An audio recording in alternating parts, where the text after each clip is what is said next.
Hello ಪ್ರಿಯ ವೀಕ್ಷಕರೇ ಹಾಗೂ ಬಂಧುಗಳೇ, ನಾನು ನಿಮ್ಮ ಕನ್ನಡತಿ ಕವಿ. ಎಲ್ಲ ಹೇಗಿದ್ದೀರಾ?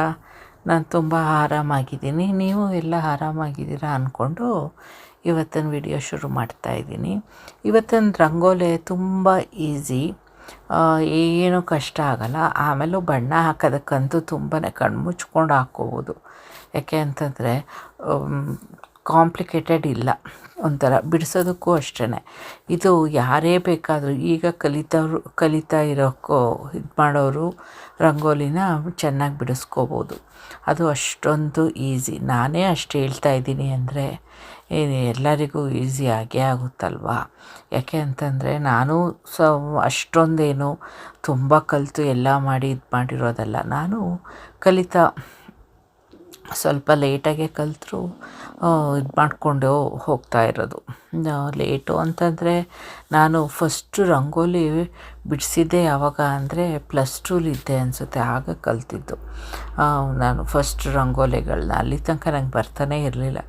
ಈಗಲೂ ಅಷ್ಟೇ, ಎಳೆ ರಂಗೋಲಿ ಬಿಡಬೇಕು ಒಂದು ಪುಟಾಣಿದೆ ಅಂದರೂ ರಂಗೋಲಿ ಪುಡಿಲಿ ಟೈಮ್ ತೊಗೋತೀನಿ, ಆದರೆ ಬಿಡ್ತೀನಿ. ಆದರೆ ಏನು ಲೈನೆಲ್ಲ ತುಂಬ ಒಂದೇ ಸಮ ಬರಲ್ಲ.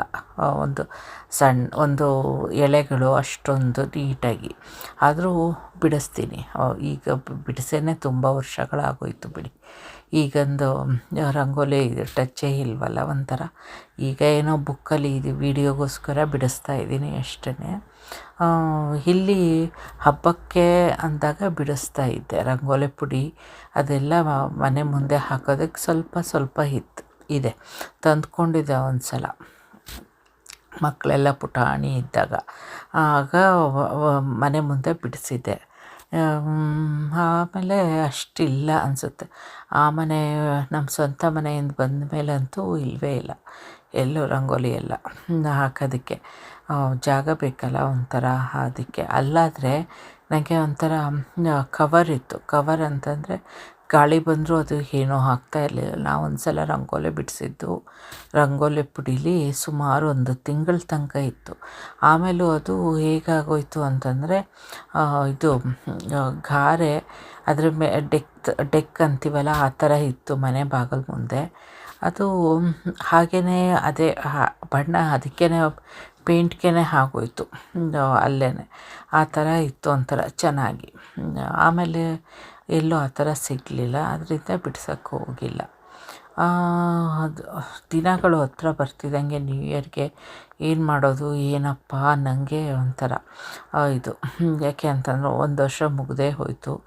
ಇದರಲ್ಲಿ ಮಕ್ಕಳದು ಸ್ಕೂಲ್ ಚೇಂಜ್ ಆಗಿದ್ದು, ಆಮೇಲೆ ಈಗ ನೆಕ್ಸ್ಟ್ ಇಯರು 10th ಅಲ್ಲ ಅವನು ಅಂತ ಎಲ್ಲ ಸ್ಟೇಜ್ಗಳಲ್ವ ಇಲ್ಲಿ. ನಮ್ಮದು 10th PUC, ಆಮೇಲೆ ಯೂನಿವರ್ಸಿಟಿಗೆ ಹೊರಟೋಯ್ತು ಅಂತಂದರೆ ಏನು ಪ್ರಾಬ್ಲಮ್ ಇಲ್ಲ ಅಂತ. ಅದೇ ಥರ ನಂದು ಮೆಂಟಾಲಿಟಿ. ಅವನು ಅವನಿಗೇನು ಡಿಫ್ರೆನ್ಸ್ ಇಲ್ಲ, ಇಯರ್ 10 ಏನು ಅಂತ. ಆದರೂ ಕೂಡ ನನಗೆ ಇದೆಯಲ್ಲ ಅದಕ್ಕಷ್ಟ. ಇದು ಒಂದು ಇಲ್ಲಿ ಸ್ಕೂಲ್ ಸಿಸ್ಟಮ್ ಎಲ್ಲ ಹೇಗೆ ಅಂತಂದರೆ, ನಾವು ಒಂದು ಸ್ಕೂಲ್ ಝೋನ್ ಅಂತ ಬಂದುಬಿಡುತ್ತೆ. ನಮ್ಮ ಮನೆಯಲ್ಲಿರುತ್ತೋ ಅದಕ್ಕೆ ಒಂದಷ್ಟು ಸ್ಕೂಲ್ ಝೋನು. ಈಗ ಕುವೆಂಪು ನಗರ ಅಂತ ಎಕ್ಸಾಂಪಲಾಗಿ ತೊಗೊಂಡ್ರೆ, ಆ ಕುವೆಂಪು ನಗರದಲ್ಲಿ ಸ್ಕೂಲ್ ಯಾವುದಿದೆ ಅದೇ ಸ್ಕೂಲಿಗೆ ಮಕ್ಕಳು ಹೋಗಬೇಕು. ಆಮೇಲೆ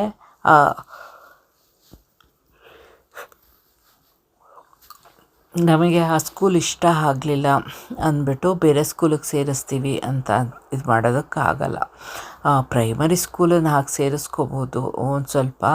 ಅದು ಪ್ರೈಮರಿಲೂ ಕಷ್ಟನೇ. ಆ ಸ್ಕೂಲ್ ಏನಾದರೂ ಫೇಮಸ್ ಆಗಿ ಚೆನ್ನಾಗಿತ್ತು ಅಂತಂದರೆ ಹಾಗೆಲ್ಲ ಕೊಡೋಲ್ಲ ಸೀಟ್ಗಳನ್ನ, ಆಯಿತಾ. ಆಮೇಲೆ ಇಲ್ಲಿ ಡೈರೆಕ್ಟು ಮಕ್ಕಳನ್ನ ಸ್ಕೂಲಿಗೆ ಸೇರಿಸೋದೆ ಇಯರ್ 1 ಅಂತ. 5 ಇಯರ್ಸ್ ಆಗ್ತಿದ್ದಂಗೆ ಡೈರೆಕ್ಟ್ ಇಯರ್ 1. ಆಮೇಲೆ ಇಯರ್ 6 ತನಕ ಪ್ರೈಮರಿ. ಆಮೇಲೆ ಇಯರ್ 7 and 8 ಇಂಟರ್ಮೀಡಿಯೇಟ್. ಆಮೇಲೆ ಇಯರ್ 9 to ಇಯರ್ 13 ತನಕ ಹೈಸ್ಕೂಲ್ ಅಂತ ಹೇಳೋದು. ಆಮೇಲೆ ಡೈರೆಕ್ಟು ಯೂನಿವರ್ಸಿಟಿ ಮಕ್ಕಳು ಹೋಗೋದು. ಆಯಿತಾ. ಈ ಏನೋ ಇಯರ್ 1ಇಂದ ಇಯರ್ 6 ತನಕ ಏನೇನು ಅಂದರೆ ಏನೂ ಇರಲ್ಲ. ಮಕ್ಕಳಿಗೆ ಒಂದೊಂದು ಮಕ್ಕಳು ಆಗ ಕಲಿತಾ ಇರ್ತಾರೆ ಏನು ಟೇಬಲ್ಲು. ಇಯರ್ 6ಗೆ ಬಂದಿರ್ತಾರೆ, ಆಗಲೂ ಅವರು ಟೇಬಲ್ ಎಷ್ಟು ಕಲ್ತಿರ್ತಾರೆ ಅಂದರೆ 10 ತನಕನೋ ಏನೋ ಬರುತ್ತೆ ಅಷ್ಟೇ. ಇದು ಆಮೇಲೆ ಇಯರ್ 7 ಆ್ಯಂಡ್ 8ಗೆ ಬಂದಾಗ ಒಂದು ಸ್ವಲ್ಪ ಅವ್ರನ್ನ ಏನು ಇದಕ್ಕೆ ಇಂಟ್ರೊಡ್ಯೂಸ್ ಮಾಡ್ತಾರೆ, ಸೈನ್ಸು ಅದಕ್ಕೆ ಎಲ್ಲ. ಇಲ್ಲ ಅಂತಂದರೆ ಇಯರ್ 1ಇಂದ ಇಯರ್ 6 ತನಕ ಅಂತೂ ಬರೀ ಇಂಗ್ಲೀಷು ಮ್ಯಾಥ್ಸು. ಇಂಗ್ಲೀಷಲ್ಲೂ ಏನು ಹೇಳ್ಕೊಡ್ತಾರೆ, ಒಂದು ಏನೋ ಪಿಕ್ಚರ್ ಕೊಟ್ಬಿಡ್ತಾರೆ, ಆ ಪಿಕ್ಚರ್ಗೆ ಬರೀರಿ, ಇದು ಒಂದು ಎಸ್ಸೆ ಬರೀರಿ ಅಂತ ಅಷ್ಟೇ. ಅದು ಬಿಟ್ಟರೆ ಇನ್ನು ಗ್ರಾಮರ್ ನಾವು ಕಲಿತೋ ಹಾಗೆ ಅಷ್ಟೆಲ್ಲ ಗ್ರಾಮರೆಲ್ಲ ಇಲ್ಲ. ಇದು ಆ್ಯಕ್ಚುಲಿ ನ್ಯೂಝಿಲೆಂಡ್ದು NCA ಲೆವೆಲ್ ಅಂತ ಬರುತ್ತೆ, ಅದು ಅಷ್ಟಕ್ಕಷ್ಟೇ. ಆಮೇಲೆ ಹೈಸ್ಕೂಲಿಗೆ ಹೋದ್ಮೇಲೆ ಮಕ್ಕಳು ಅವರೇ ಚೂಸ್ ಮಾಡ್ಕೋತಾರೆ NCAನ ಅಥವಾ ಕೇಂಬ್ರಿಡ್ಜ್ ಲೆವೆಲ್ಲ ಅಂತ. ಆಲ್ಮೋಸ್ಟ್ ಎಲ್ಲ ಈಗ ತುಂಬ ಚೆನ್ನಾಗಿ ಓದೋ ಮಕ್ಕಳುಗಳೆಲ್ಲ ಕೇಂಬ್ರಿಡ್ಜ್ ಲೆವೆಲ್ಲಿಗೆ ಹೋಗೋದು. ಇದು ಅದೆಲ್ಲ ಸ್ಟ್ಯಾಂಡರ್ಡ್ ಆಗಿರೋದು ಸ್ವಲ್ಪ. ಆಮೇಲೂ ಸ್ಕಾಲರ್ಶಿಪ್ಪು ಅದು ಇದು ಓಕೆ ಟ್ರೈ ಮಾಡ್ತಾರಲ್ಲ, ಆ ಸ್ಕಾಲರ್ಶಿಪ್ ಸಿಕ್ಕಿದಾಗ ಹೊರ್ಟೋಗ್ತಾರೆ ಹಾಗೆ. ಇದು ಎಜುಕೇಷನ್ನು. ಆಮೇಲೆ ಈ ನ್ಯೂಝಿಲೆಂಡ್ಗೆಲ್ಲ ಇಲ್ಲಿ ಇರೋದು ಒಂದು ಡೆಂಟಲ್ ಕಾಲೇಜು, ಆಮೇಲೆ ಮೆಡಿಕಲ್ ಕಾಲೇಜು ಒಂದು 4-5 ಇದೆ. ಒಂದು 4-5 ಇಲ್ಲ, ಒಂದು 2 ಏನೋ ಇದೆ ನನಗೆ ಗೊತ್ತಿರೋ ಮಟ್ಟಕ್ಕೆ, ಅಷ್ಟೇ. ಆಮೇಲೆ ಇಂಜಿನಿಯರಿಂಗ್ ಕಾಲೇಜ್ ಪರವಾಗಿಲ್ಲ ಅನಿಸುತ್ತೆ. ಆಕ್ಲ್ಯಾಂಡಲ್ಲೇ ಒಂದು ಇಂಜಿನಿಯರಿಂಗ್ ಯೂನಿವರ್ಸಿಟಿ ಇದೆ. ಇಲ್ಲಿ ಯೂನಿವರ್ಸಿಟಿ ಅಂತ ಹೇಳೋದು, ಕಾಲೇಜ್ ಅಂತ ಏನು ಹೇಳಲ್ಲ ಯಾವುದಕ್ಕೂ. ಹೈಸ್ಕೂಲ್ನೇ ಕಾಲೇಜ್ ಅಂತ ಹೇಳ್ತಾರೆ ಅಷ್ಟೇ. ಇಯರ್ 13 ಸಾರಿ, ಯಾಕೋ ಇಷ್ಟೊಂದು ಆಕಳಿಕೆ ಬರ್ತಿದೆ, ಗೊತ್ತಿಲ್ಲ ಏನಕ್ಕೆ ಅಂತ. ಆಯಿತಾ. ಇದು ಆಮೇಲೆ ಅವರು ಹೈಸ್ಕೂಲಿಂದನೇ ಸಬ್ಜೆಕ್ಟನ್ನೆಲ್ಲ ಆರಿಸ್ಕೋಬೋದು. ಫಸ್ಟು ಈಗ ನನ್ನ ಮಗಂದು ಆಯ್ತಲ್ವಾ, ಅದನ್ನು ನಂಗೆ ಚಾಯ್ಸ್ ಕೊಟ್ಟಿದ್ದರು. ಇದು ಲ್ಯಾಂಗ್ವೇಜಸ್ ಯಾವ್ಯಾವ್ದು ಬೇಕು ಏನು ಅಂತ ಅವನನ್ನು ಕೇಳಿ ನಾನು ಮಾರ್ಕ್ ಮಾಡಿದ್ದೆ.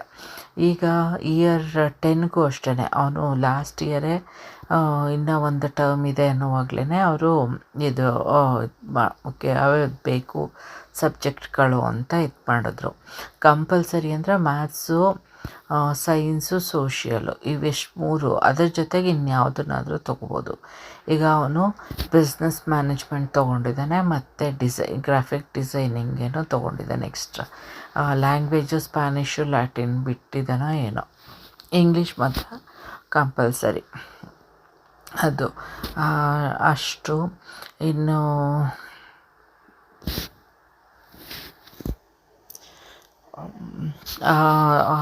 ಸಬ್ಜೆಕ್ಟ್ ವೈಸು ಇನ್ನು ಮಿಕ್ಕದ್ದು ಅದು ಹೋಗ್ತಾ ಹೋಗ್ತಾ ಗೊತ್ತಾಗುತ್ತೆ ಅನಿಸುತ್ತೆ ಅವನು ಹೇಗೆ ಏನು ಅಂತ ಎಲ್ಲ.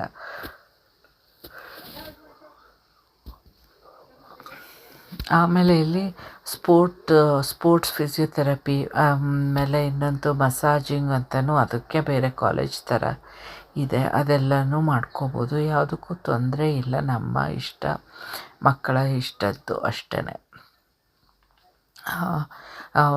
ಮಕ್ಕಳಂತೂ ಚೆನ್ನಾಗೇ ಓದ್ತಾರೆ ಇವರು, ತೊಂದರೆ ಇಲ್ಲ. ನೋಡಿ, ಇಷ್ಟಕ್ಕೆ ಇವತ್ತು ಎಜುಕೇಷನ್ ಅಂತ ಹೇಳ್ದೆ ಅಲ್ವಾ, ಇಷ್ಟು ಸಾಕು. ಇದು ಕಂಪ್ಲೀಟ್ ಆಗಿರೋದು. ಹೇಗೆ ಅನ್ನಿಸ್ತಿದೆ? ಕಲರ್ ಕಾಂಬಿನೇಷನ್ ಇಷ್ಟ ಆಯಿತಾ ಏನು? ಇದುವರೆಗೂ ಈ ಥರ ಕಲರ್ ಕಾಂಬಿನೇಷನ್ ಮಾಡಿರಲಿಲ್ಲ, ಇವತ್ತೇನೋ ಮಾಡೋಣ ಅಂತ ಅಂದ್ಬಿಟ್ಟು ಸ್ವಲ್ಪ ಡಿಫ್ರೆಂಟಾಗಿ. ನನ್ನ ಚಿಕ್ಕವನು ಹೇಳ್ತಿದ್ದೆ, ಅಮ್ಮ ಹೊರಗಡೆ ಹೂ ಚೆನ್ನಾಗಿ ಕಾಣಿಸ್ತಿದೆ, ಮಧ್ಯದ ಇಷ್ಟ ಆಗಲಿಲ್ಲ ಅಂತ. ನಿಮಗೂ ಹಾಗೆ ಅನ್ನಿಸ್ತಿದೆಯಾ ಅಂತ ಅದನ್ನು ನನಗೆ ಕಮೆಂಟ್ ಮೂಲಕ ತಿಳಿಸಿ. ಇಷ್ಟು ಹೇಳಿ ಇವತ್ತಿನ ವಿಡಿಯೋ ನಿಲ್ಲಿಸ್ತಾ ಇದ್ದೀನಿ. Bye, take care, see you, love you all.